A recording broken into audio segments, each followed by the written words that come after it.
Hello students, very warm welcome to you all. Welcome to Edufly JNE Prabal batch. Today I am going to discuss about the sex determination in humans and also in birds and grasshoppers and many more things we are going to discuss. So I want you to see the video till the end, okay? So let's discuss this interesting chapter, that is the sex determination, okay?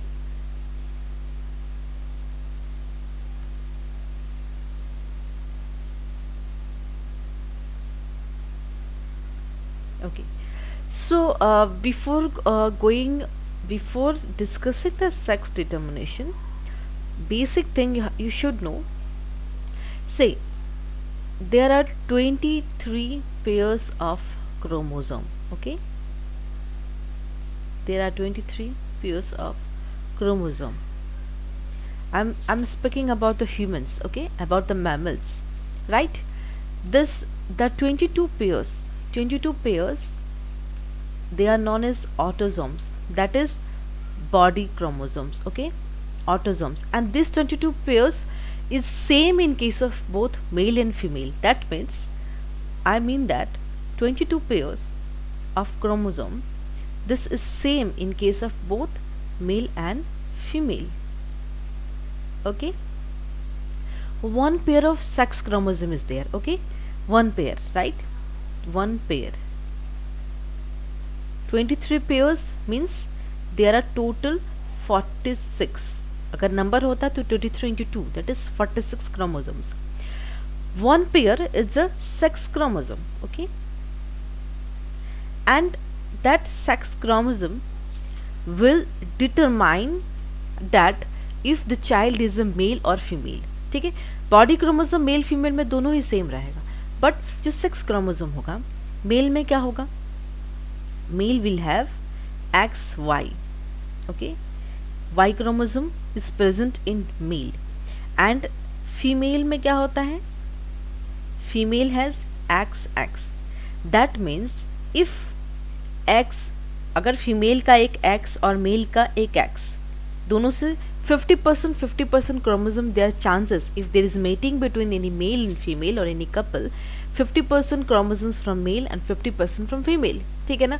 तो अगर mail और female का meeting होता है तो अगर XX combine होता है तो that will be XX combination will result into female girl child. Okay, और अगर मेल का Y क्रोमोसोम, अगर मेल का Y क्रोमोसोम X के साथ फ्यूज होता है तो क्या होगा? That will result into boy. Okay, so female is only X chromosomes, 2 X chromosomes, right? Male has a Y chromosomes. So if male is responsible for having the boy child. अगर male का chromosome X आता है with the female, तो she'll always give birth to a girl. But there is a misconception in the society. The people used to say is that if a female or if a woman is giving birth to a girl child, she is not good for the family, or something, or some kind of domestic violence is going against that woman, right? So always remember that male is responsible for giving birth to the male child. Okay, male का Y chromosome अगर female के Y chromosome से नहीं मिला, नहीं जुड़ा, तो mail हो ही नहीं सकता है. Male child can not be born, only female will be born, क्योंकि फीमेल के पास सिर्फ 2 X क्रोमोसोम है. She can't do, she has nothing to do with it. Okay, so this is all about the basic about the sex, how the sex determination is possible in case of humans. Okay, तो अब हम बात करते हैं something about the history about the sex determination. Hanking is the name of the scientist. In 1891 he traced specific nuclear structure during spermatogenesis of some insects. Okay, what he did was he studied in case of insects. उन्होंने insect में इसकी study की थी, sex को कैसे determine किया जाता है. उसके बाद धीरे धीरे ह्यूमंस में उन्होंने स्टडी किया, राइट? तो 50%, what ever I have told you now, 50% of the sperm received this specific structures, whereas 50% sperm did not receive it. मतलब उनका कहना है कि जो 50% स्पर्म थे उनमें वो स्पेसिफिक कैरेक्टरिस्टिक्स जो स्ट्रक्चर्स थे वो रिसीव किए, 50% नहीं किए. तो इसीलिए उन्होंने उसका नाम दिया, 50% जो कैरेक्टर्स रिसीव किए स्पर्म से उसको उन्होंने नाम दिया X body, and that was later on named as X chromosome. ठीक है, एक्स क्रोमोसोम, वाई क्रोमोसोम के बारे में भी पढ़ेंगे, right. So what he did hanging, he discovered the X chromosome. So that is important point to be remembered. Okay. So sex determination in grasshopper. ठीक है, सबसे पहले हम ग्रासहॉपर के बारे में पढ़ते हैं। XX XO type. तो ये क्या है, XX फीमेल और XO जो है मेल, ये उनका टाइप ऑफ क्रोमोसोम्स प्रेजेंट होता है। जैसे मेल में क्या होता है, ह्यूमंस में क्या होता है, XX XY, XX is female, XY is male. Grasshopper में थोड़ा अलग है। ग्रासहॉपर्स जो है, जैसे हमारे में कितना पेयर्स ऑफ क्रोमोसोम होता है, you all should know 23 pairs, लेकिन ग्रासहॉपर में कितना होता है, इट हैज 12 पेयर्स। 12 पेयर्स का मतलब हो गया 12 into 2 that is 24 chromosomes. Male has only 23 chromosomes. Okay, male में 23 क्रोमोसोम्स होता है। ठीक है, तो 1 क्रोमोसोम्स जो है वो फीमेल का हो गया। ठीक है ना, क्योंकि जैसे मैंने अभी बोला 23 क्रोमोसोम्स जो है मेल में होगा, 1 क्रोमोसोम जो होगा फीमेल का होगा। ठीक है, all egg bears 1 X chromosome along with autosomes. तो जो भी एग होगा, फीमेल तो एग रिलीज करेगी, female will produce egg. Okay, और मेल का जो एक्स क्रोमोसोम होगा, सारे एग के साथ 1 क्रोमोसोम होना ही होगा along with autosomes. Body chromosomes should be there. Body chromosomes के साथ सेक्स क्रोमोसोम्स भी आते हैं। ठीक है ना, तो some sperms that is 50% bears 1 X chromosome, 50% do not. जैसे कि कुछ स्पर्म्स जो है 50% they will bear 1 X chromosome. ठीक है, जैसे कि मैंने कहा 1 एक्स क्रोमोसोम, और 50% को कोई स्पर्म जो है एक्स क्रोमोसोम नहीं होगा। That means egg fertilized with sperm having X chromosome become female, that is 22 plus X। जैसे कि अभी मैंने कहा कि 50% जो स्पर्म्स है उनमें X क्रोमोसोम होंगे, 50% में नहीं होंगे। तो जब X क्रोमोसोम 50% ऑफ जो स्पर्म्स है वो X के साथ फ्यूज होंगे तो क्या होगा, 22 pairs of chromosome, 22 plus XX, that will result into female. और जो जिनके पास एक्स क्रोमोसोम नहीं थे, जैसे अभी मैंने कहा 50% एक्स क्रोमोसोम होंगे, 50% नहीं होंगे, तो जिनके पास एक्स क्रोमोसोम नहीं होगा उनके साथ अगर स्पर्म का फर्टिलाइजेशन होता है, एग और स्पर्म का फर्टिलाइजेशन होता है, वो मेल होगा, and that is nothing but 22 plus XO। 22 pairs of body chromosome होगा, और XX जो है this is the sex chromosome. Clear है, तो ये है, इस तरीके से हम ग्रासहॉपर में सेक्स डिटरमाइन करते हैं। Next is XX XY type. ये जो टाइप है ये हम ह्यूमंस में डिटरमाइन करते हैं, और you can say all mammals will bear this. Okay, तो both male female has same number of chromosomes. यहाँ पे क्रोमोसोम्स का कोई लोचा नहीं है। जब 22 पेयर्स जो है वो ऑटोसोम्स है जो मेल फीमेल में सेम है। ठीक है, और 1 पेयर जो है दैट इज सेक्स क्रोमोसोम। तो XX जो है वो फीमेल में होगा, और XY जो है Y chromosome is present in case of male. Clear है, तो फीमेल जो है, female has autosomes and a pair of X chromosome. जैसा भी मैंने कहा कि फीमेल में सिर्फ एक्स क्रोमोसोम होता है। ठीक है, x chromosome is responsible for having the girl child. Okay, और मेल में वाई क्रोमोसोम, मेल के पास ही वो क्रोमोसोम है जिससे बेबी बॉय फॉर्म हो सकता है। क्लियर है, male has autosomes and 1 large X chromosome and 1 very small Y chromosome. Y chromosomes जो है वो बहुत छोटा होता है। This is the shape of the Y chromosome, बहुत छोटा, small. Y chromosome is smaller than the X chromosome. Okay, in this type male is heterogamy and female is homogamy. Homogamy का मतलब हुआ सेम। जैसे कि अभी मैंने कहा XX that is x pair of chromosomes, दोनों ही एक्स है इसलिए हम होमोगेमी कहेंगे।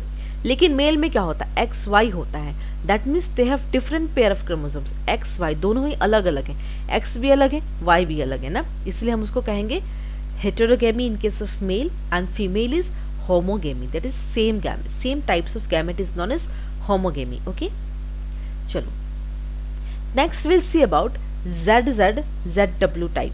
तो ये जो सेक्स डिटर्मिनेशन इन बर्ड्स में हम इसके थ्रू करते हैं। तो जो फीमेल बर्ड्स होती हैं उनमें 2 डिफरेंट सेक्स क्रोमोसोम्स होते हैं, जैसे कि Z and W. This 2 are the 2 different chromosomes that is present in case of birds.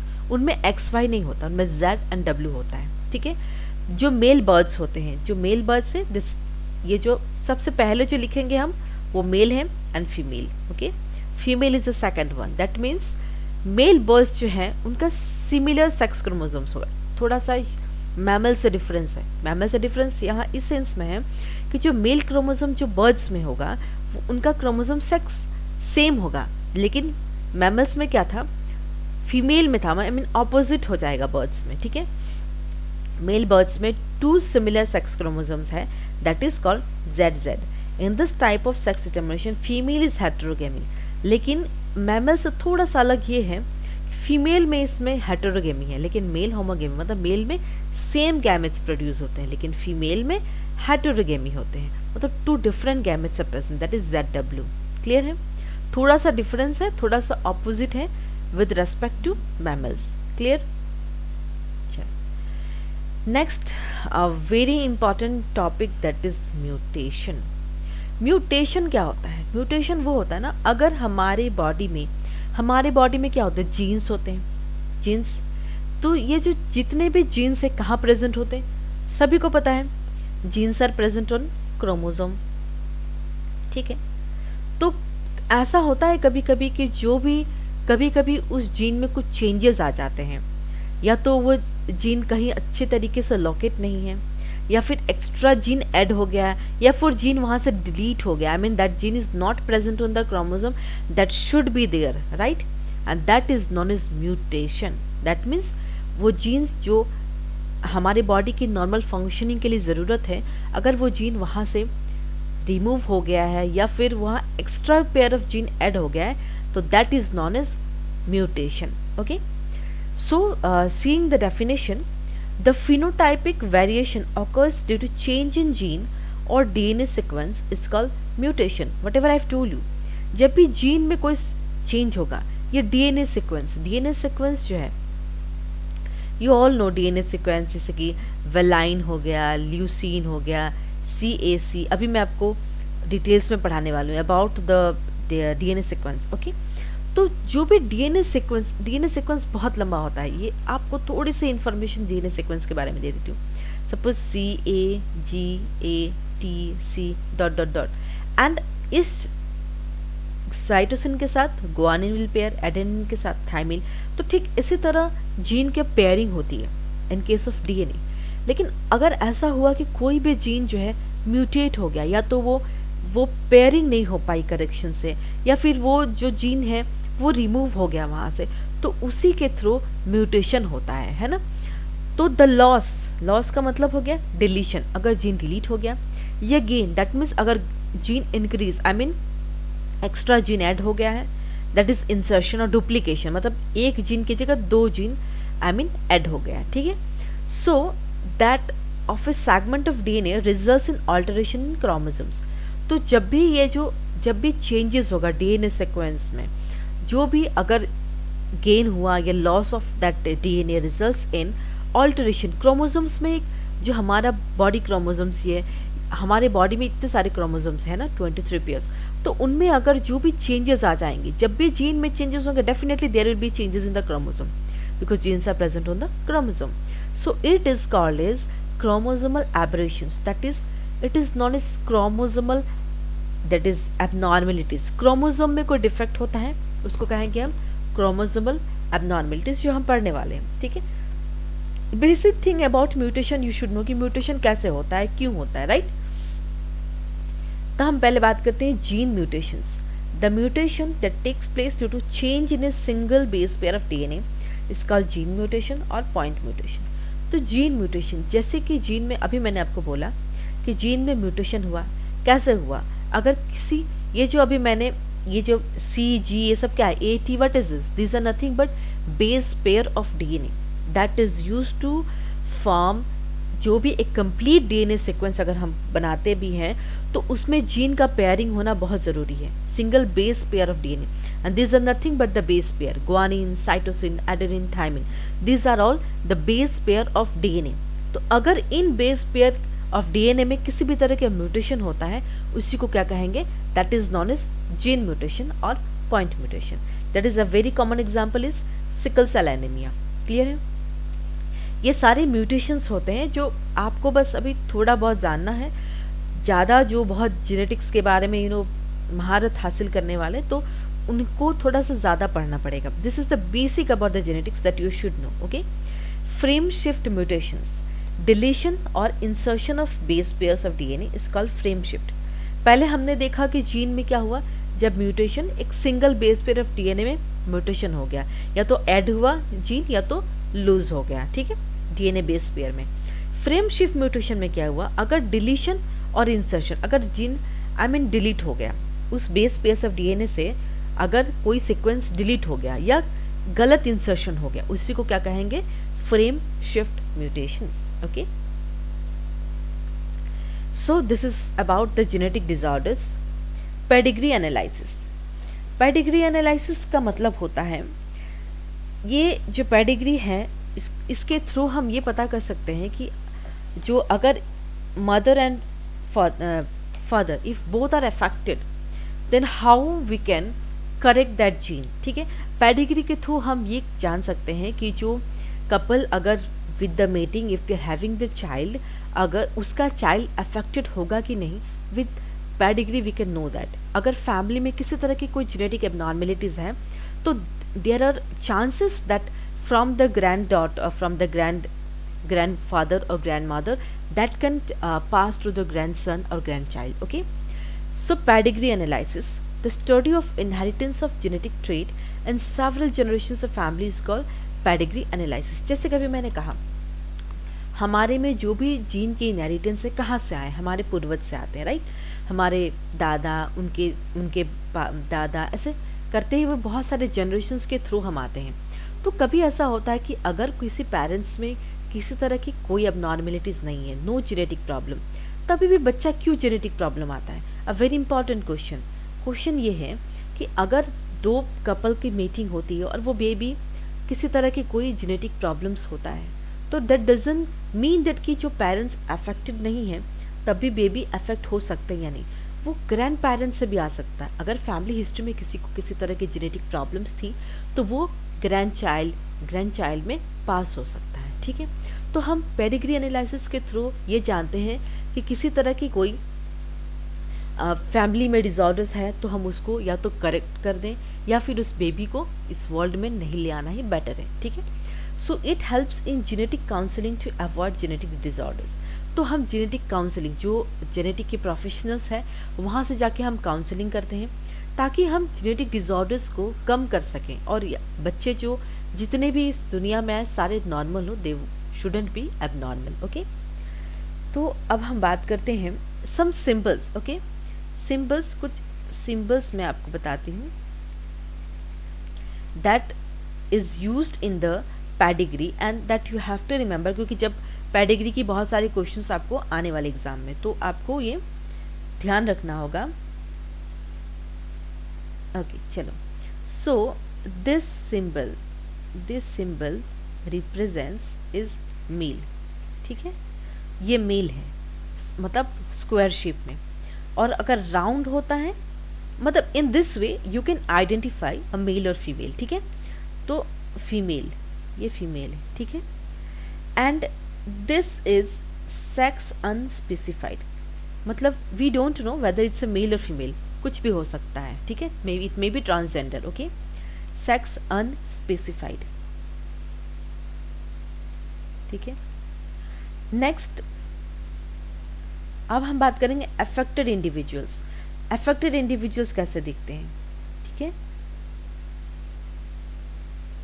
Okay, तो this red colour, this is female, this is mail and this is sex unspecified. ठीक है, यहाँ red colour. तो अगर आपको इस तरह का कलर ब्राउन या रेड में दिखता है, दैट मीन्स अंदर जो है फुली कलर होगा, और जो एकदम से ट्रांसपेरेंट होगा, अंदर कुछ भी नहीं है, दैट मीन्स वो नॉर्मल है. और इस तरीके का अंदर फुल्ली कलर होगा, that means they are effected. Effected का मतलब अफेक्टेड का मतलब उनमें किसी तरह की कोई जेनेटिक प्रॉब्लम है, ठीक है ना, कोई क्रोमोसोमल एबनॉर्मलिटीज हैं, that means they are affected individuals, ठीक है, ये अफेक्टेड इंडिविजुअल्स, राइट। उसके बाद हम देखेंगे कि मेटिंग मतलब अगर ये सिंबल है मेटिंग का, दिस इज मेल, और ये जो लाइनिंग है अगर मेल और फीमेल के बीच होती है, दैट मीन्स उन दोनों के बीच कॉपुलेशन हुआ है, कंसीव हुआ है, राइट। तो इसको हम कहेंगे मेटिंग। अगर इस तरह का स्ट्रक्चर आपको दिखता है, दैट मीन्स मेल और फीमेल के बीच मेटिंग हुआ, ठीक है। नेक्स्ट, अगर हम मेल और फीमेल का मेटिंग के थ्रू, यहाँ मेटिंग होने के बाद बेबी फॉर्म हुआ, ठीक है, so this is female and this is male, so that represents parents above and children below. ये जो ऊपर वाला जो सेक्शन है, this is the parents will always stay in the above, parents से ही चिल्ड्रन होते हैं, और नीचे this portion is children, okay, clear, इतना तक क्लियर हो गया आपको ना। Next is parents with male child, अगर this is male, this is female, अगर इन दोनों के मेटिंग के बाद अगर जो चाइल्ड है, if he is affected, that means if he is affected, अगर मेल है तो ये होगा, अगर अफेक्टेड है तो ये है अफेक्टेड, ठीक है। तो that means this is male child affected with disease, okay, ये डिजीज के थ्रू अफेक्टेड है, क्लियर है। नेक्स्ट, अगर 5 ऑफस्प्रिंग होते हैं, अगर 5 ऑफस्प्रिंग होते हैं तो वो कैसा होता है, this is 5, that is 5 unaffected offspring, 5 unaffected offspring, ठीक है, क्लियर है। तो this are the symbols you have to know whether if you are going to analyse any pedigree के थ्रू हम पता कर सकते हैं कि फ्यूचर चाइल्ड कैसा होगा और वो कितना परसेंटेज है कि वो डिजीज कैरी कर सकता है, ठीक है। तो अब हम बात करेंगे, I talk about 2 important disorders, okay, जिसमें हम आपको बताएंगे कि ऑटोसोमल डोमिनेंट है कि रिसेसिव है, ठीक है। तो सबसे पहले हम बताएंगे मेल और फीमेल। तो यहाँ जो मेल है ना, male is affected, okay, so male is affected, clear, और फीमेल हम बनाएंगे female is not affected, male is affected, sorry female is affected, I am sorry, पहला वाला फीमेल है, the round is female, this is male, तो female affected है, male is normal. तो अगर बेबी कैसा होगा, अब हम देखते हैं प्रोजेनिस कैसे होंगे। तो female is normal, okay, female is normal, male is affected, okay, so male is affected. Next, male is affected, उसके बाद मेल और फीमेल दोनों नॉर्मल हैं, फिर इन दोनों की मेटिंग होगी। अगर इन दोनों की मेटिंग हुई तो देखेंगे क्या होता है, और फिर लास्ट वाला जो देख लेते हैं, मेल और फीमेल सबसे पहले अफेक्टेड है, मेल इज नॉट अफेक्टेड, इन दोनों का मेटिंग हुआ तो चांसेस एंड प्रोबेबिलिटी क्या है कि मेल और फीमेल दोनों ही अफेक्टेड हो सकते हैं, ठीक है। तो यहाँ पहले मेल अफेक्ट हुआ, अब फीमेल अफेक्ट हुए, राइट, क्लियर है। तो उसके बाद फीमेल अफेक्टेड है और मेल जो है नॉर्मल है। अब इन दोनों का मेटिंग होगा और फिर इन दोनों का मेटिंग होगा। अब देखते हैं कि जो नॉर्मल है, देखो अगर हम अफेक्टेड के साथ, ये फीमेल है, फीमेल अफेक्टेड, ठीक है, ये मेल नॉर्मल, तो जब भी हम अफेक्टेड के साथ अगर हम मेटिंग करवाते हैं तो 100% तो नहीं होगा, 25 to 50% चांसेस है कि मेल फीमेल दोनों अफेक्टेड होंगे। देखो ये अफेक्टेड है, मेल अफेक्टेड, फीमेल अफेक्टेड, यहाँ है एक नॉर्मल मेल है, नॉर्मल फीमेल, अगर इन दोनों की मेटिंग कराते हैं तो सारे नॉर्मल होंगे, अगर फीमेल भी नॉर्मल और मेल भी नॉर्मल। अब हम बात करते यहाँ फीमेल अफेक्टेड है और मेल भी, male is normal, female affected, male is normal, that means कि फीमेल जो है वो अफेक्टेड होगी, ठीक है ना। तो फीमेल जो है वो, the female will be affected, और मेल जो है, दोनों मेल नहीं अफेक्ट होंगे।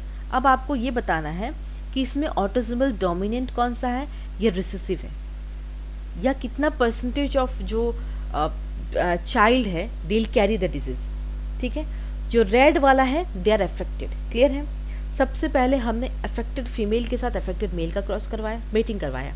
मेटिंग करने के बाद ये जो आपने देखा इतने सारे, ये सारे प्रोबेबल चिल्ड्रंस हैं, ठीक है। प्रोबेबल चिल्ड्रंस में से 2 मेल नॉर्मल है, 2 फीमेल नॉर्मल है, 1 मेल अफेक्टेड, 1 फीमेल अफेक्टेड। तो जब हम नॉर्मल मेल के साथ नॉर्मल फीमेल का जब हमने इसका क्रॉस करवाया तो सारे नॉर्मल होंगे, इसमें कोई क्वेश्चंस नहीं है, देयर इज़ नो डाउट। लेकिन जब हमने अफेक्टेड फीमेल के साथ नॉर्मल मेल का मीटिंग करवाया तो 1 फीमेल अफेक्टेड है, this is affected, okay, and male जो है नॉर्मल है। अब हमें बताना है कि ये ऑटोसोमल डोमिनेंट है या ऑटोसोमल रिसेसिव है। डोमिनेंट इसलिए है, ऑटोसोमल डोमिनेंट ट्रेट है, क्यों? क्योंकि देखो सबसे यहाँ से हमें डिटरमाइन करना होगा, इन दोनों से हमें इसका आंसर मिलेगा। सबसे पहले जब फीमेल अफेक्टेड थी, तो फीमेल अफेक्टेड अगर है तो फीमेल जब लास्ट जो चिल्ड्रन हुए हैं फीमेल अफेक्टेड के साथ क्या हुआ, फीमेल अफेक्टेड ही बॉन्ड होगी ना, मेल तो नॉर्मल है, that means female can pass the disease to her child, मतलब अपनी बच्ची को, गर्ल चाइल्ड को डिजीज पास कर सकती है। अगर लड़का होता है लड़का को वो पास नहीं होगा, that means that disease is completely dominant on female, तो that means autosomal dominant, clear है। So in this way you will get to know कि इस तरीके का पेडिग्री आपको एग्जाम में आएगा। सपोज एग्जाम में इस तरह का पेडिग्री आया तो आपको याद रखना होगा कि अफेक्टेड इंडिविजुअल्स कौन से हैं, नॉर्मल कौन से हैं। जब इसके अंदर कलर होगा तो दैट इज अफेक्टेड वन, और जो ब्लैंक होगा दैट इज नॉर्मल वन। फिर आपको उससे निकालना होगा कि ऑटोसोमल डोमिनेंट कौन है, रिसेसिव कौन है, ठीक है ना। तो एक एग्जाम्पल मैंने दिखाया है, और one more you have to go and see. आप जितना पेडिग्री हो उसको निकालिए, उसको करिए कि ऑटोसोमल डोमिनेंट होगा, रिसेसिव होगा, या कितना परसेंटेज ऑफ चाइल्ड अफेक्ट होने वाले हैं, ठीक है। तो यह आपका होमवर्क है, you take out your, and if you need help you can ask me the question about the pedigree. हम पेडिग्री पे और भी क्वेश्चंस करेंगे। एक एग्जाम्पल सेट किया मैंने कि पेडिग्री को कैसे फाइंड आउट करते हैं, कि डोमिनेंट कौन सा है, रिसेसिव कैसे होगा, है ना। तो पेडिग्री का क्वेश्चंस ऑलवेज आता है एग्जाम में, तो ये आप देख लेना, है ना। प्रैक्टिस जितना करेंगे उतना ज़्यादा क्लियर होगा, ठीक है। Next is about the genetic disorders. Genetic disorders are grouped into 2 categories. Genetic disorder, जो भी जेनेटिक प्रॉब्लम्स होते हैं, चाहे वो पेरेंट्स से आए, चाहे वो ग्रैंडफादर से आए, ग्रैंड मदर से आए, उनको क्या कहेंगे, जेनेटिक डिजॉर्डर्स कहेंगे। सबसे पहला मेंडेलियन डिजॉर्डर और क्रोमोसोमल डिजॉर्डर। हम पहले पढ़ेंगे क्या, Mendelian disorder, okay. First will discuss about the Mendelian disorder. Mendelian disorders are mainly determined by alteration और mutation in the single gene. जब मेंडेलियन जो थ्योरी उन्होंने दिया था उसी के बेस पे उन्होंने डिजॉर्डर्स भी कुछ निकाले थे। अगर किसी भी सिंगल जीन में भी म्यूटेशन होता है तो उसको क्या कहेंगे, Mendelian disorders. If it obey the principle of Mendelian inheritance during transmission from one generation to other, excuse me. तो मेंडेलियन जो है, जो मेंडेलियन प्रिंसिपल्स के थ्रू ही वो उन्होंने बहुत सारे जनरेशन्स ऑफ पी स्टडी किया था ना, उसी के थ्रू यही कहते हैं कि मेंडेलियन जो इनहेरिटेंस है वो एक जनरेशन से दूसरा जनरेशन पास होता रहता। अगर किसी तरह की कोई जेनेटिक प्रॉब्लम पहले जनरेशन में तो आगे जनरेशन में भी पास होने की चांसेस हैं, ठीक है। Mendelian disorder is traced in family by pedigree analysis. अभी मैंने अब थोड़ी देर पहले पेडिग्री बताया था, तो मेंडेलियन डिजॉर्डर्स हम कैसे फाइंड आउट कर सकते हैं, with the help of pedigree analysis. Example is haemophilia, colour blindness, cystic fibrosis, sickle cell anemia, phenylketonuria, thalassemia, etc. So these are the common examples of Mendelian disorders जो हम एक एक करके पढ़ने वाले हैं। कुछ पढ़ेंगे कुछ नहीं, जो ज़रूरत है आपको। तो डोमिनेंट और रिसेसिव जो है कि हम पेडिग्री के थ्रू क्या जान सकते हैं। पेडिग्री के थ्रू सिर्फ यही जान सकते हैं कि वो जीन डोमिनेंट रहेगा मेल या फीमेल पे या नहीं रहेगा, ये रिसेसिव रहेगा, मतलब इतना ज़्यादा डोमिनेंसी नहीं शो करेगा। सिर्फ डोमिनेंस और रिसेसिव, यही दो चीज़ हम पेडिग्री के थ्रू जान सकते हैं, इससे ज़्यादा कुछ नहीं जान सकते, right. Trait may be linked to sex chromosome, example haemophilia. जो ट्रेट जो है सेक्स क्रोमोसोम के साथ लिंक होंगे उसको क्या कहेंगे, हीमोफीलिया। ओके, सेक्स क्रोमोसोम के साथ अगर किसी भी तरह की बीमारी या किसी तरह की डिजॉर्डर्स होंगे उसको कहेंगे हीमोफीलिया, जो हम पढ़ने वाले नेक्स्ट में। X linked recessive trait means transmitted from carrier female to male progeny. अगर X linked, this is the terminology, आपको जानना होगा क्योंकि हम जब नेक्स्ट पढ़ाएंगे तो ये टर्मिनोलॉजी के साथ आपको फैमिलियर कर देंगे, ठीक है। तो एक्स लिंक्ड रिसेसिव ट्रेट वही होता है अगर फीमेल कैरियर है, दैट मीन्स कंप्लीटली फीमेल उस डिजीज को नहीं कैरी कर रही है, कैरियर है उस डिजीज के लिए, तो ही वो मेल प्रोजेनी को दे सकती है। अगर कैरियर नहीं एकदम नॉर्मल है तो वो मेल प्रोजेनी को नहीं जाएगा, ठीक है। नेक्स्ट इज, अब हम बात करते हैं haemophilia. Haemophilia is a sex linked recessive disease. Sex linked recessive disease का मतलब ये हुआ, अभी मैंने कहा ये सेक्स से जुड़ा हुआ है, सेक्स क्रोमोसोम्स के साथ ये बीमारी जो है जुड़ा हुआ है। The defective individual continuously bleed to a simple cut. अगर जिस भी इंसान को हीमोफीलिया है, अगर उसको थोड़ा सा, अगर आप ध्यान रखो, जब हमें थोड़ा सा कट होता है स्किन में, कहीं भी कट होगा तो वो क्लॉट हो जाता है, आई मीन वो खुद ही हमारा बॉडी जो रिपेयर कर सकता है, रिपेयर सिस्टम है। बट अगर किसी को हीमोफीलिया है तो अगर वो कहीं भी कट होता है बॉडी में, कंटिन्यूसली ब्लीड होता है, ठीक है। सिंपल सा कट हो भी तो भी bleeding is continuous, okay. The gene for haemophilia is located on x chromosome, ठीक है। जो भी जीन है, हीमोफीलिया का जो जीन है कहाँ पे लोकेट होता है, एक्स क्रोमोसोम। अगर एक्स क्रोमोसोम में किसी तरह की कोई एबनॉर्मेलिटीज आती है तो उसे हीमोफीलिया है, ठीक है। In this disease a single protein that is a part of cascade of proteins that involve in the clotting of blood is affected. इसमें क्या होता है, जब भी हमारी बॉडी में बहुत सारी प्रोटीन्स है, right, and proteins are arranged in cascade of proteins होता है, वही प्रोटीन्स जो है हमारे ब्लड क्लॉटिंग में पार्ट लेते हैं। तो इसमें अगर सिंगल प्रोटीन में थोड़ा सा भी नुकसान होता है तो हमारा ब्लड क्लॉटिंग जो है वो अफेक्ट होता है, ठीक है। The disease transmitted from unaffected carrier female to some of the male progeny. ये जो डिजीज है ये कैसे ट्रांसमिट हो सकता है मेल प्रोजेनी, अगर कैरियर फीमेल जो है अनअफेक्टेड है, फीमेल अफेक्टेड नहीं है, अनअफेक्टेड का मतलब वो डिजीज को कहीं से कैरी करके आ रही है, तो उसमें बहुत सारे चांसेस है कि वो मेल प्रोजेनी को वो डिजीज जो है ट्रांसमिट कर सकती है, ठीक है। Next is heterozygous female. अगर हेटेरोजाइगस फीमेल है तो वो ट्रांसमिट करेगी अपने सन्स को। होमोजाइगस मतलब same type of gametes, hetero means different. तो अगर हेटेरोजाइगस फीमेल है, जैसे मैंने हेटेरोजाइगस का डेफिनेशन भी दिया आपको, हेटेरोजाइगस फीमेल अगर कैरियर है तो वो अपने सन्स को ट्रांसमिट करेगी। लेकिन इसमें सबसे ज़्यादा होता है कि मेल जो है ना वो ज़्यादातर हेमोफिलिक होते हैं, फीमेल का चांसेस बहुत कम होता है, तो where is rare. Mother should be carrier, mother अगर कैरियर है और फादर हीमोफिलिक है then there is a chances of having a female that is haemophilic, okay. लेकिन ज़्यादातर केसेस में फीमेल हेमोफिलिक होना बहुत रेयर है, वेरी 1% और 1% से भी कम है, ठीक है। चलो now will discuss about haemophilia. सबसे पहले हम बात करते हैं if x means this is male child that is father with haemophilia. अगर फादर जो है वो हीमोफिलिया है उसे, ठीक है, that means the parents if he has hemophilia that is this is the male, ठीक है। और हम फीमेल का मेटिंग कराएंगे, x means female, that is mother जो है वो अनअफेक्टेड है, ठीक है।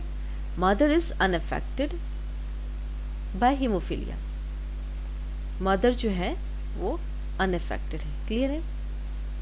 तो क्या होगा अगर इसकी मेटिंग होती है, मेटिंग होगा तो सबसे पहले क्या होगा, x H, that means x के साथ एक्स एच, मतलब फादर जो है हीमोफिलिया डिजीज को कैरी कर रहा है, और फिर एक्स के साथ x that is this is crossed with again with x, तो क्या होगा एक्स एच, ठीक है। फिर वाई के साथ अगर होता है तो दैट मीन्स एक्स वाई, फिर वाई के साथ एक्स का होगा, दैट मीन्स एक्स वाई।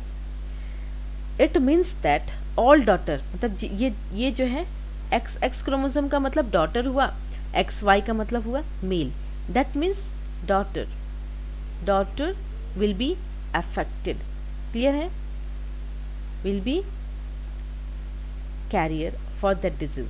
और मेल जो है, आई मीन नो सन्स, कोई भी सन्स जो है विल हैव हीमोफीलिया, कोई भी सन्स को हीमोफीलिया नहीं है। इस क्रॉस से क्या मतलब हुआ कि अगर फादर को हीमोफीलिया है और मदर को नहीं है, तो भी चांसेस ये है कि जो सन होगा उसमें किसी तरह की कोई हीमोफीलिया डिजीज़ नहीं होगी, लेकिन फीमेल जो डॉटर होगी ना, वो डोमिनेंस से नहीं होगा, लेकिन उस डिजीज़ को कैरी करती हुई जाएगी। तो हम नेक्स्ट क्रॉस करवाएंगे, नेक्स्ट क्रॉस हम करवाएंगे अगर फीमेल कैरियर है और मेल नॉर्मल है, ठीक है। नेक्स्ट क्रॉस हम कराएंगे फादर अनअफेक्टेड, ठीक है। जब ये बच्चे फॉर्म हो गए चारों, उन चारों में से हम फादर नॉर्मल लिए, और जो x H that is female जो है वो कैरियर है, ये जो है नॉर्मल है, male is normal, this is male and this is carrier, that is female is carrier, clear है। फीमेल कैरियर है और मेल नॉर्मल है, तब अगर हम इसके मेटिंग कराते हैं तो क्या होगा, एक्स एक्स एच, ठीक है, फिर एक्स एक्स एक्स एक्स, फिर वाई के साथ इसका, that means X H Y, X H मतलब carrier for the haemophilia, haemophilia disease को कैरी करके चल रहे हैं, ठीक है, एक्स वाई। दैट मीन्स अगर हम परसेंटेज में कैलकुलेट करें इसको, तो टोटल अगर 100% में से देखा जाए तो 25% जो डॉटर हैं वो कैरियर होंगी, वो डिजीज को लेते हुए चलेंगे, कैरियर ऑफ हीमोफीलिया, ठीक है, हीमोफीलिया। और ये जो बाकी 25% है, 50% male 50% female. You all know कि 50 जब भी कोई क्रॉस होता है तो 50% मेल 50% फीमेल, ठीक है ना। तो पहला जो डॉटर होंगी उनका जो कैरियर होगा, और जो बाकी 25% होंगी वो नॉर्मल होंगी। तो जो बाकी 25% जो है ये नॉर्मल, ठीक है। अब हम बात करते हैं मेल की, फीमेल इज डन। मेल में देखते हैं, मेल जो है 25%, जो 25% सन होंगे that will with haemophilia, that means 25% जो सन है उन्हें हेमोफीलिया होगा, और जो बाकी के 25% है वो नॉर्मल होंगे, ठीक है। तो ये दोनों क्रॉसेस से ये हम बता सकते हैं कि अगर फीमेल कैरियर है उस डिजीज़ के लिए, या फीमेल अनअफेक्टेड भी है, और अगर मेल अफेक्टेड है, तो भी चांसेस है कि फीमेल जो है वो कैरियर अपनी बेबी को कैरियर के थ्रू, आई मीन डिजीज़ को देते जाएगी। लेकिन मेल अगर नॉर्मल है और फीमेल कैरियर है, तो भी चांसेस है कि मेल कैरियर है और फीमेल भी नॉर्मल है, ठीक है। तो इससे हम ये बता सकते हैं कि कुछ परसेंट 25% जो फीमेल होंगी वो कैरियर होंगी, 25% नॉर्मल होंगी, और 25% जो अगर मेल चाइल्ड होता है वो भी हीमोफिलिक होगा, और 25% जो है नॉर्मल होगा, ठीक है। Next is colour blindness.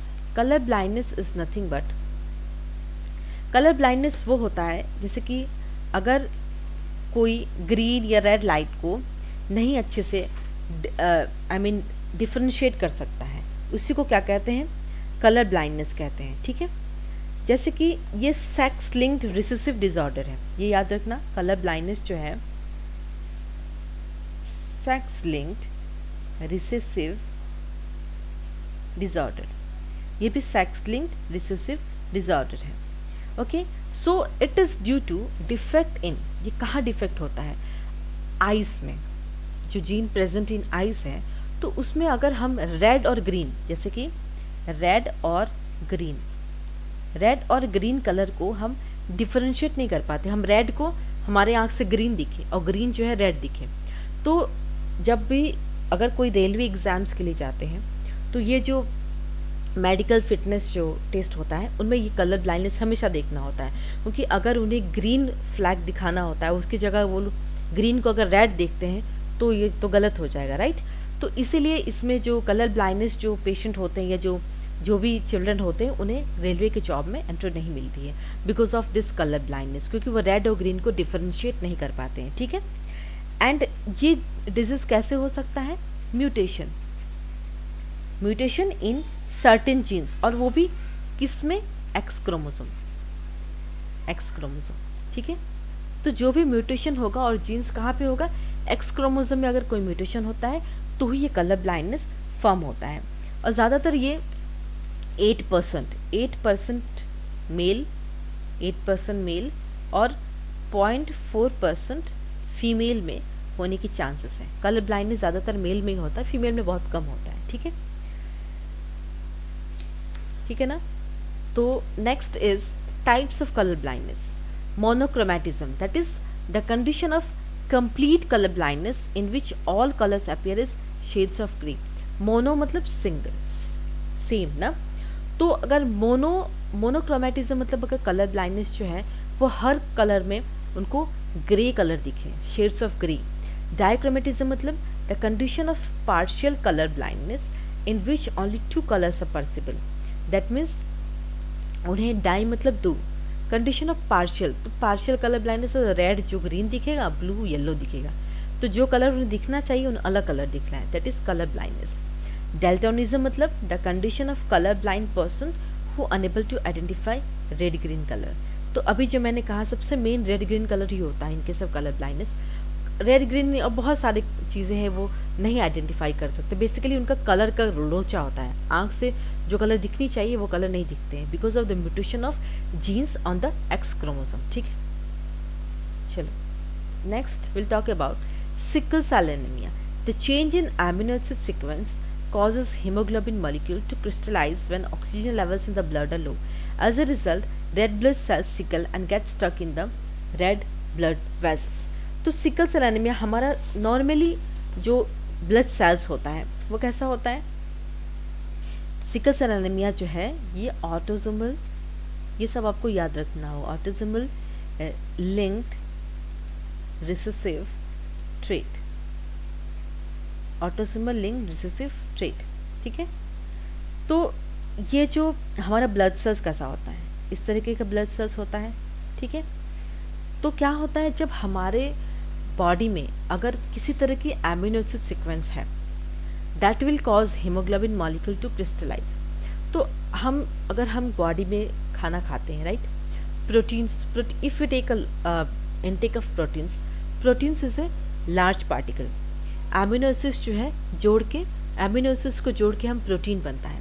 अगर हम प्रोटीन इंटेक करते हैं तो उस प्रोटीन को हम एमिनो एसिड्स में ब्रेक हो जाता है, उसके बाद ही बॉडी हमारी जो कंप्लीट तरीके से ब्लड बनाना और ये सब फॉर्मेशन होता है।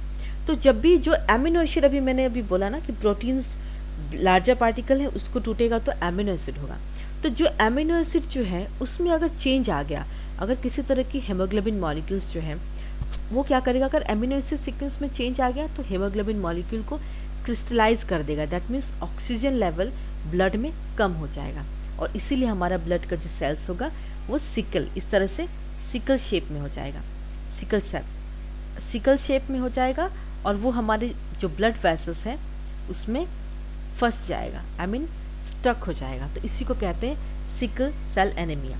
अभी मैं आपको एक्सप्लेन करूंगी the explanation of sickle cell anaemia about the structure and the amino acid sequence, ठीक है।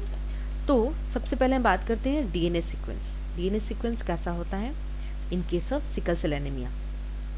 CAG, this is the starting coding sequence, that is the starting, इसी के थ्रू हमारा जो है डीएनए सीक्वेंस स्टार्ट होता है, ठीक है। Sorry, CAC, it's not G, CAC, ठीक है ना, CAC, ठीक है। Next is GTG, this are the amino acid sequence. TGA, ये जो बेस पेयर्स के थ्रू ही, बगैर base pairs amino acid sequence नहीं बन सकते, तो जब भी मैं लिख रही हूँ ये बेस पेयर है, ठीक है। GGA, CTC and CTG,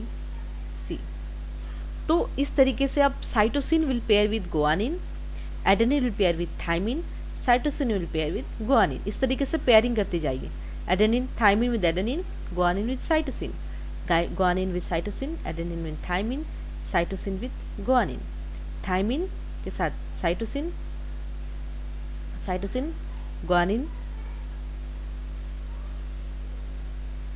with thymine, adenine with guanine, guanine with adenine, C T, then G A G, then G A G. Okay, so ये जो अभी मैंने लिखा, ये जो सीक्वेंस लिखा, क्यों लिखा? ये सीक्वेंस जो है that will code for amino acid. ये हमने जो लिखा ये सारे प्रोटीन्स के नाम अमीनो एसिड, तो इसका अमीनो एसिड क्या होगा? This is valine, this is histidine, ये सारे अमीनो एसिड हैं, ठीक है, histidine. Then this is leucine, LEUCINE, this is threonine, THREONINE, this is proline, and this is glutamic acid,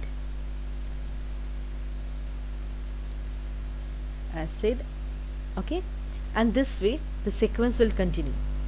अब मैं आपको बताना वाली हूँ कि ये जो भी मैंने दिखाया ये नॉर्मल ब्लड सेल्स में इस तरीके का सीक्वेंस होंगे, ठीक है, नॉर्मल अमीनो एसिड का ये सीक्वेंस है। लेकिन अगर हमारे बॉडी में ये जो glutamic acid, have you seen this sequence, this is sequence that is C, बाकी सारे सीक्वेंस सेम होंगे। जैसे कि मैं अभी दिखा देती हूँ आपको, अगर हम जैसे कि CACGTG, ये जो सीक्वेंस हमने देखा और ये जो पेयर ऑफ अमीनो एसिड्स देख रहे हैं, this pair of base pairs, adenine यहाँ होना चाहिए था थाइमिन, लेकिन एडेनिन जुड़ गया, और नीचे वाले लाइन पे होना चाहिए एडेनिन, तो थाइमिन जुड़ गया। दैट मीन्स ये जो complete change of amino acids हुआ, वेलाइन फॉर्म हो गया, तो इसी को क्या कहेंगे? म्यूटेंट कहेंगे। म्यूटेंट का मतलब जो बेस पेयर यहाँ जुड़ना चाहिए था, ये दूसरा बेस पेयर जुड़ गया, तो इसीलिए जो ब्लड सेल्स है वो सिकल सेल एनीमिया में फॉर्म हो जाएंगे और ब्लड सेल्स में, ब्लड वेसल्स में स्टक हो जाएंगे, ठीक है। So this is about the sickle cell anemia. Next we'll talk about phenylketonuria. Inborn error of metabolism, it is inherited as autosomal recessive trait. ये जो phenylketonuria ये इनबॉर्न है। मेटाबॉलिज्म, अगर मेटाबॉलिज्म में किसी तरह की कोई प्रॉब्लम आती है तो that is known as phenylketonuria. Okay, affected individual lack enzyme that convert amino acid phenylalanine to tyrosin. ये जो भी जिस भी इंडिविजुअल में ये एंजाइम नहीं रहता जो फिनाइलएलानिन टू टायरोसिन कन्वर्ट करते हैं, उस लैक ऑफ एंजाइम के कारण ही फिनाइलकीटोन्यूरिया होता है, ठीक है। Phenylalanine accumulates and convert to phenylpyruvic acid and other derivatives. जो फिनाइलएलानिन है वो क्या करता है? फिनाइलपायरुविक एसिड को कन्वर्ट करता है, ठीक है, एंड अदर डेरिवेटिव्स को। एंड अगर ये जो फिनाइलपायरुविक एसिड अगर ये हमारे ब्रेन में एक्यूमुलेट हो जाता है, तो अगर ब्रेन में एक्यूमुलेशन के कारण मेंटल रिटार्डेशन हो जाता है, ठीक है, मतलब इंसान पागल हो जाता है। And this is excreted in urine, poor absorption bye kidney. तो किडनी का फंक्शनिंग भी तरीके से नहीं होता, क्योंकि एक एंजाइम जो हमारी बॉडी के लिए ज़रूरी है, अगर उसका प्रॉपर मेटाबॉलिज्म नहीं हो पा रहा है तो हमारा जो किडनी है उसका भी फंक्शन कम हो जाएगा और वो यूरिन के थ्रू बाहर आने लगेगा, ठीक है। तो जो people with PKU have a defective pH enzyme, इसका मतलब ये है कि जो हमारी बॉडी में प्रोटीन है, ठीक है, प्रोटीन जब हम लेते हैं the protein is broken down into amino acids, that you know protein is the larger particle and amino acids is the smaller particle. I'm writing in the short form, okay. तो जो amino acids हैं, जो amino acid है, तो one of this amino acid is phenylalanine, ठीक है। तो जो अभी मैंने अभी बोला phenylalanine, that is the amino acid phenylalanine। तो इसका एंजाइम क्या है, इसको क्या कहेंगे? PAH enzyme. So this is nothing but PAH enzyme. तो जो नॉर्मली जो PAH एंजाइम है वो this PAH enzyme will breaks down into किसमें ब्रेक होंगे? Phenylalanine. Okay, it will break down into phenylalanine. Clear? तो enzyme is responsible in breaking the phenylalanine. Okay, enzyme. तो PKU जो है, PKU is nothing but toxic levels of phenylalanine. अगर phenylalanine के toxicity बढ़ गया body में तो उसी को हम क्या करेंगे? Phenyl ketonuria. Okay, toxic levels of phenylalanine. Clear? So people with PKU, जिन लोगों को PKU है उन्हें डिफेक्टिव क्या होता है? PH एंजाइम होता है. So toxic level of phenylalanine buildup in their bodies. तो उनके पास डिफेक्टिव PH एंजाइम है, इसी के लिए उन्हें फिनाइल एलानिन होता है. क्लियर है? सो ये सारा हो गया अबाउट फिनाइल कीटोन्यूरिया. अब हम बात करते हैं थैलासेमिया. थैलासेमिया है, this is an autism linked recessive blood disease. तो थैलासेमिया जो है वो ब्लड डिजीज है. जैसे आपको पता है ब्लड मतलब haemoglobin, and you know haemoglobin में क्या होता है? Alpha and beta chain present होते हैं. ठीक है, alpha and beta globin present in case of haemoglobin. ठीक है, तो ये जो डिजीज है autism linked recessive blood disease है और ये पेरेंट्स से ऑफस्प्रिंग में पास होते हैं. अगर दोनों पार्टनर्स, बोथ द पार्टनर्स अगर अनअफेक्टेड हैं, ये जीन जो है वो कैरी नहीं भी करें, unaffected carrier for the gene, तभी भी चांसेस है दैट कि बेबी में ये डिजीज हो सकता है. ठीक है, the defect could be due to either mutation और deletion which ultimately results in reduced rate of synthesis of globin chain that make up the hemoglobin.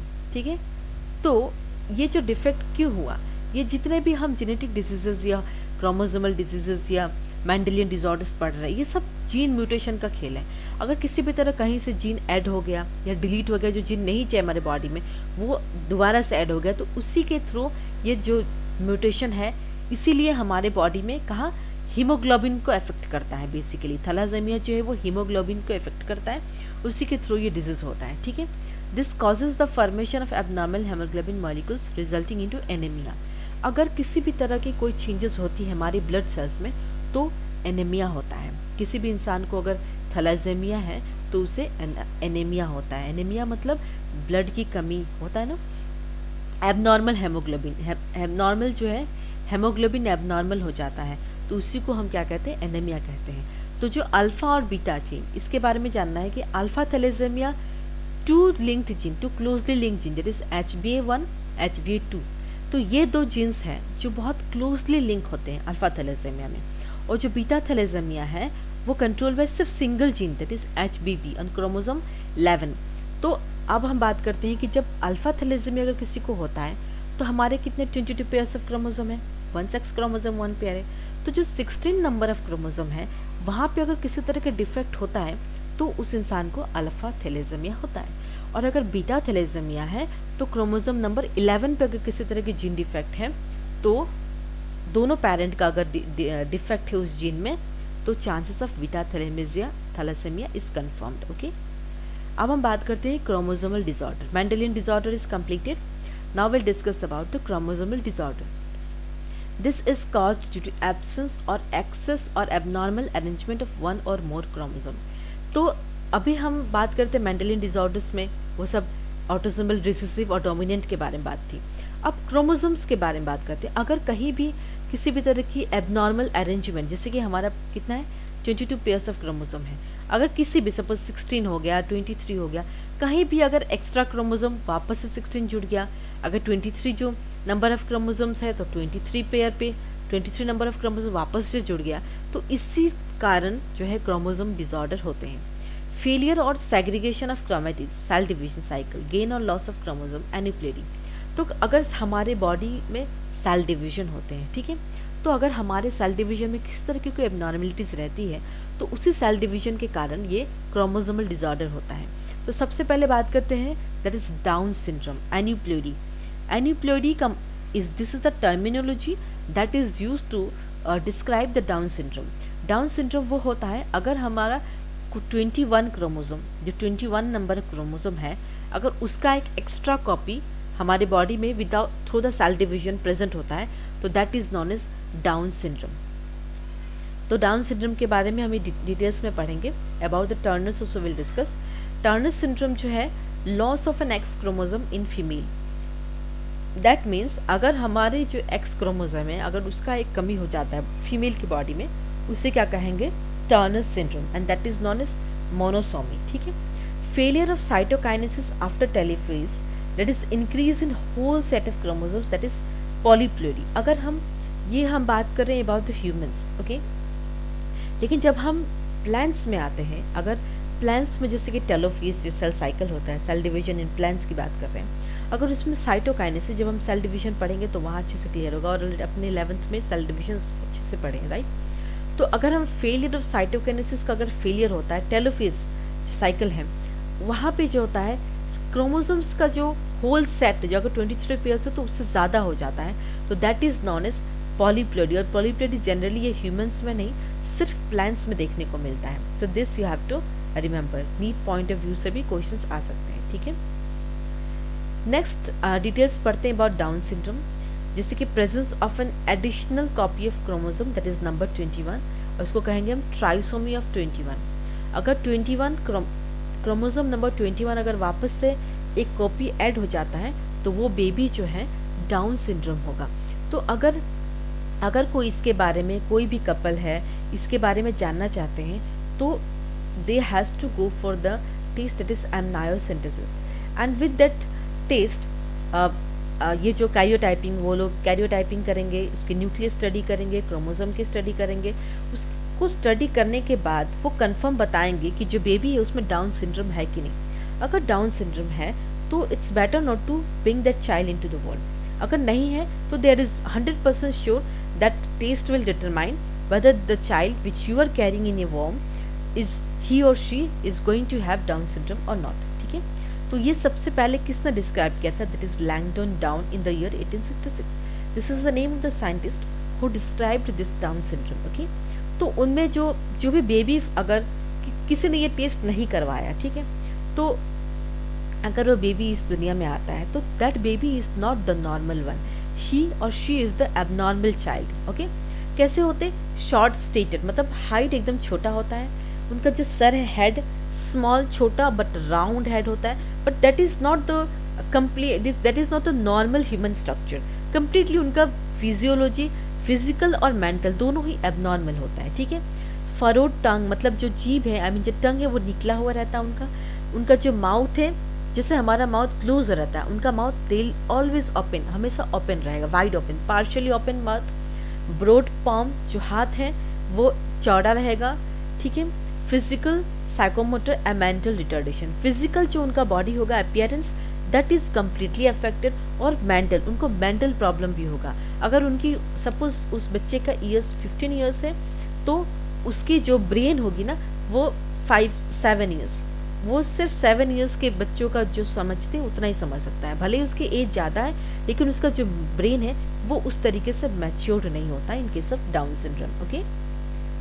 Next is Klinefelter syndrome. अगर कोई additional copy of X chromosome, अगर किसी में x chromosome ज़्यादा add हो गया, अगर XX है तो नॉर्मल चाइल्ड फीमेल है, XY है तो नॉर्मल चाइल्ड मेल है, लेकिन अगर एक्स क्रोमोसोम का एक कॉपी ऐड हो जाता है तो क्लिनीफेल्टर सिंड्रोम का पता चलता है।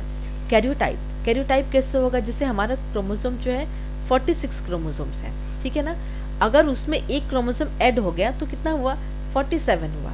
तो 47 होने के बाद अगर XY अगर मेल है उसमें एक क्रोमोसोम जो है X जो है वो ऐड हो जाएगा। ठीक है। That means overall masculine development along with feminine development, तो वो जो मेल चाइल्ड होगा उसमें फेमिनिन डेवलपमेंट, उस मेल चाइल्ड में फीमेल के कैरेक्टरिस्ट होंगे, जैसे कि ब्रेस्ट का फॉर्मेशन है वो मेल है देखने में, लेकिन उसमें फीमेल के बहुत सारे कैरेक्टर्स होंगे। क्यों कि एक एक्स्ट्रा एक्स क्रोमोसोम ऐड हो गया, जैसे कि ब्रेस्ट का development. Sterile, that means fertile नहीं है, सी कंट या जो भी मेल चाइल्ड होगा वो बेबी जन्म नहीं दे सकता है, भले ही उसके फीमेल में के कैरेक्टरिस्टिक्स होंगे बॉडी में, लेकिन वो स्टेराइल होगा। स्टेराइल का मतलब जो कपल जो है वो बेबी को बर्थ नहीं दे सकते, that is sterile. Okay. Next is Turner syndrome. Absence of one of the X chromosome that is monosomy. अगर क्लिनीफेल्टर्स में क्या हुआ, एक कॉपी ऑफ एक्स क्रोमोसोम ज़्यादा रहता है। टर्नर्स में क्या होता है, 46 से -1 दैट इज क्रोमोसोम्स जो है 45 हो जाता है। इसका मतलब एक्स क्रोमोसोम मिसिंग है, यहाँ एक एक्स क्रोमोसोम हट गया है। तो इसमें क्या होता है, XO type of female form होते हैं। फीमेल कैसे होते हैं, स्टेराइल होते हैं, दैट मीन्स वो बेबी बर्थ नहीं दे सकती है। ओवरीज रूडिमेंट्री, बहुत छोटे छोटे ओवरीज होते हैं। उसमें सेकेंडरी सेक्सुअल कैरेक्टर लैकिंग होते हैं, जैसे कि ब्रेस्ट का डेवलपमेंट होना, मेंस्ट्रुअल साइकिल होना, उसका बॉडी फिजियोलॉजी हो गया, फिजिकल अपीयरेंस होगा, ये सारी चीज़ें जो है इस क्रोमोसोम के अफेक्टेड होने के कारण टर्नर्स सिंड्रोम होते हैं। ठीक है, so this is all about the chromosomal abnormalities, Mendelian disorders, pedigree analysis, जो भी सब डिस्कस किया वो सब है। ठीक है, तो आज हमारा जो डिस्कशन था about the sex determination, I hope आप सबको समझ में आया। आपको जेनेटिक्स के क्वेश्चंस निकालिए, पेडिग्री के क्वेश्चंस करिए, और जो भी डाउट्स हो हमें पोस्ट करिए। I'll try to help you all. Okay, so with this I'll conclude my class today. Thank you so much.